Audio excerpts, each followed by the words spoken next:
Okay, clear night portrait coming down here, 4 notches down in darkness, 3 left, 2 down the colour grid.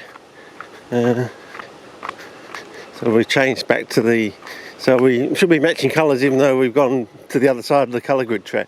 But I just thought you might want to place yourself ourselves. I think we've got a new and you recognise this, and it'll be another check on the setting for, because it did seem to work quite well when the sun came out the last time we were down here. So even though we had a bit of grey sky edge coming in, but I don't know, do a minute or so. If I make it too short, it's not worth really looking at it, is it? And of course we did get this dragonfly that came across here last time, but it almost seemed like it was actually looking at me, hovering and looking at me, which is rather strange. They have such a brief life, don't they? But it's a bit like those, is it cuttlefish or something in the ocean? They're supposed to have a very high intelligence quotient to all the colours on the body, but I only found out recently they only live for about 5 minutes, you know. Well, no, not 5 minutes, but, you know, a very short amount of time for, you know, to have that sort of IQ. You know, you could probably work out with that sort of IQ that, you know, what's going on in the, oh, God. I mean, that sort of intelligence, it's almost like those children that have that sort of geriatric disease where they die when they're in their early teenage years, you know, that theirs is but a brief moment, you know, on Earth sort of thing. You know, there's a TED talk by one person on there, and, you know, it's philosophy for life when it's so brief sort of thing.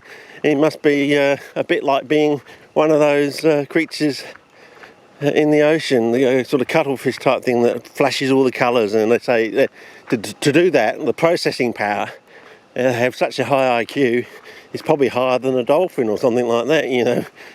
So with that sort of IQ, surely you can work out where you are, what's going on, and you could probably work out that you're ageing really fast. And oh my God, I'm hardly here before I'm gone, sort of thing, you know. Sort of thing. But anyway, I think we're getting down here, and we're nearly up to 3 minutes, so that's long enough. I think we're getting just down to this sort of area down here.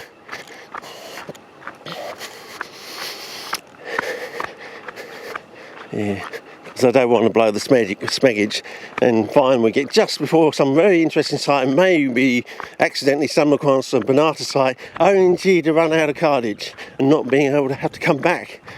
You know, if I can find some petrol money to come back here tomorrow to, you know, film it in all its glory, sort of thing, you know, or wait to next week, sort of thing. But yeah, it's slowly changing, isn't it? We'll keep an eye on this edge as we go through the season, sort of thing, and see what comes up on the edge there. Okay, you want a close up, sorry, and see if there's any buds that come up. Oh, looks like there are seedlings on there, and looks like we got some bracken growing on there, fellas. So that's the possibility we might have some pro-foliage sitting in there or something. But I would have thought we would see the leaves by now.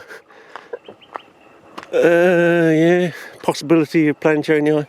Okay, enough verbiage. Let's carry on. And there's the creek line.